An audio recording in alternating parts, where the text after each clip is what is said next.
This book is called Smiley Shark by Ruth Galloway.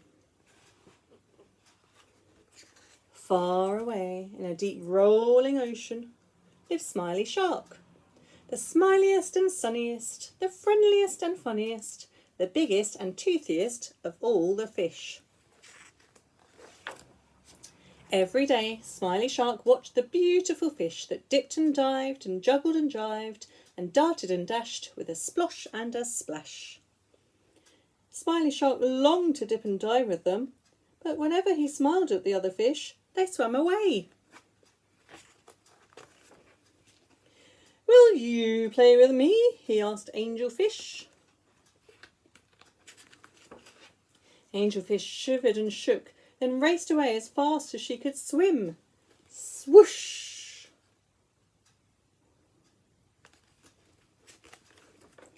Pufferfish was blowing bubbles. "That looks like fun," laughed Smiley Shark. But Pufferfish blew himself up into a big spiky ball and pricked poor Smiley Shark on the nose. Ouch! Starfish was twirling and whirling, dancing and prancing.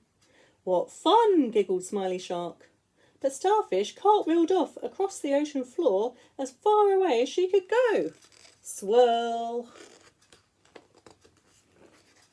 Smiley Shark flashed his grin at jellyfish and octopus and catfish.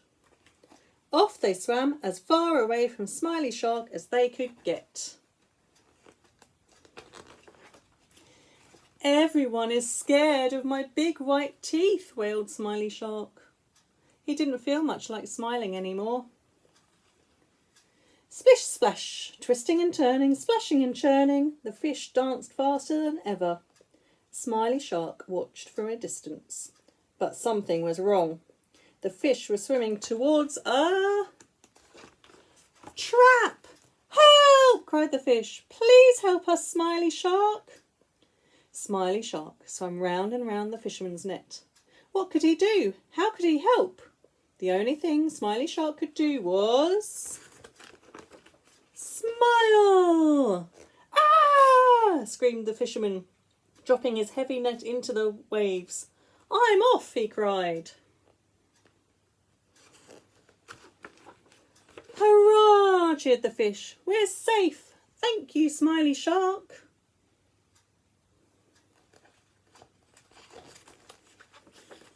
Now, far away in the deep rolling ocean, Smiley Shark and his friends can be seen dipping and diving, darting and dashing, sploshing and splashing, and smiling.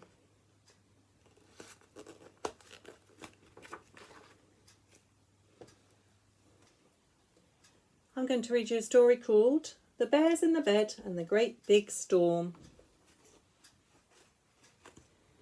How the wind blew.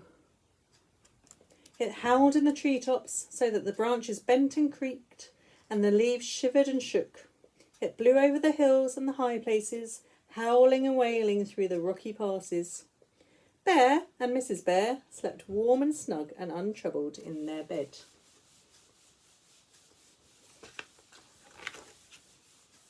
Then Bear felt a tugging at his blanket. He opened one eye. There was Baby Bear. "There's a monster outside. I can hear it howling and wailing and I'm scared. Can I sleep in your bed?" "There's no such thing as monsters," said Bear. "What a scaredy bear you are." But he pulled back the cover and Baby Bear snuggled up warm and safe. How the thunder crashed! It boomed and crackled so that the house shuddered and the windows rattled. It grumbled and rumbled and echoed and faded, only to boom and crash again. Mrs. Bear and Baby Bear slept warm and snug and untroubled in their bed. But Bear lay awake, with his paws over his ears. Then Bear felt a tapping on his shoulder. There was Little Bear. "There's a monster outside. Its tummy is rumbling and grumbling like it's going to eat me. Can I sleep with you?" "There's no such thing as monsters," said Bear. "You're another scaredy bear." But he lifted the cover and Little Bear snuggled up, warm and safe.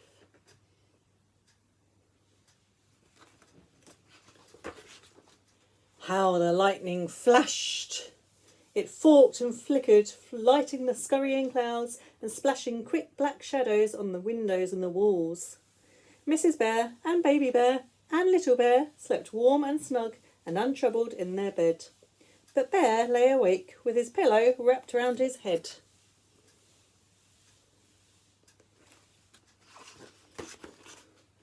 Then Bear felt a tap on his nose. It was young Bear. "There's a monster outside. It has huge twisted horns and it's making shadows on my wall. Can I come and sleep in your bed?" "There's no such thing as monsters," cried Bear, but he let young Bear climb into the bed where he snuggled up warm and safe.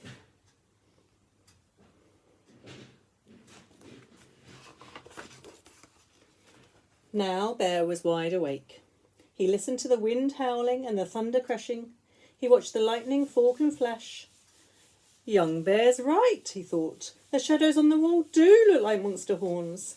And he pulled up the bed covers right over his head.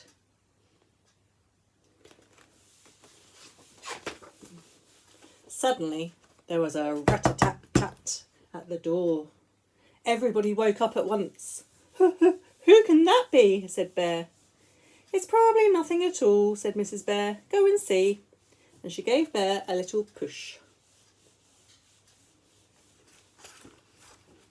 Bear climbed nervously out of bed. He picked up a candle to light his way and padded slowly, ever so slowly, to the door. "You're all such scaredy bears," he told the others. "There's no such thing as monsters." As he turned the handle, the wind blew the door open, the candle went out, and everything was black as black. Then the lightning flashed.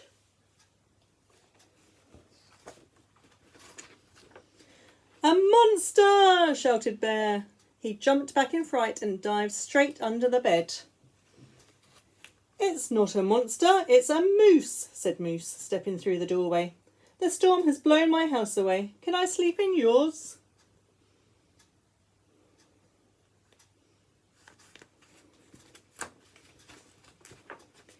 Bear peered out from under the bed. Baby Bear and Little Bear and Young Bear laughed and laughed and laughed. "What a scaredy bear you are," they said. "Don't you know? There's no such thing as monsters." Hello butterflies, hello bumblebees, hello caterpillars. Today I'm going to read you the story Shark in the Park. Now this is a story that we've read before, so I wonder if you can remember it. And it's by Nick Sharratt.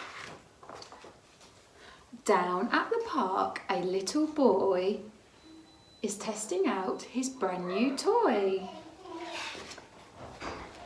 Timothy Pope is looking through his telescope. He looks at the sky. He looks at the ground. He looks left and right, and this is what he sees. What a nasty surprise! In his loudest voice, Timothy cries, "There's a shark in the park!" "A shark? Fancy that! It's only a cat. Meow." Timothy Pope looks again through his telescope. He looks at the sky. He looks at the ground. He looks left and right, and this is what he sees. "What a terrible sight!" Timothy yells with all of his might. "There's a shark in the park!" "A shark? Oh no, it's just a crow." Timothy Pope has one more look through his telescope. He looks at the sky. He looks at the ground. He looks left and right, and this is what he sees. Tim's not in any doubt. What do you think? He's about to shout. There's a shark in the park. Oh no. A shark? No, it's not. And aren't you glad? As a matter of fact, it's Timothy's dad. It's time to go home, Timothy. Uh-oh. Timothy Pope says it's safe to say there are no sharks in the park today. What do you think? Is that a shark? Goodbye.